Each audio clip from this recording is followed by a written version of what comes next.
to go abroad for higher studies. To go abroad for higher studies.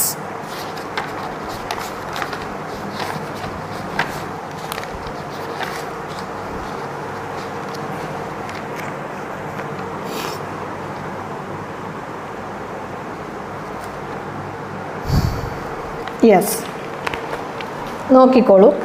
സിമ്പിളായൊരു sentence ആണ്. ഞാൻ മാത്രമല്ല, അവനും plan ചെയ്തിട്ടുണ്ട് ഹയർ സ്റ്റഡീസിന് വേണ്ടി അബ്രോഡ്. നമ്മുടെ ഡയറക്റ്റ് റൂളിൻ്റെ ആപ്ലിക്കേഷനാണ്. Either or, neither nor, not only but also അല്ലേ. അപ്പം either subject 1, either neither not only. ഇതിപ്പോൾ എങ്ങനെ വരും നമുക്ക്? ഐദർ അല്ലെങ്കിൽ നെയ്തർ അല്ലെങ്കിൽ നോട്ട് ഓൺലി. ഇതിൻ്റെ കൂടെ സബ്ജക്റ്റ് 1 വരും, പിന്നെ ഓർ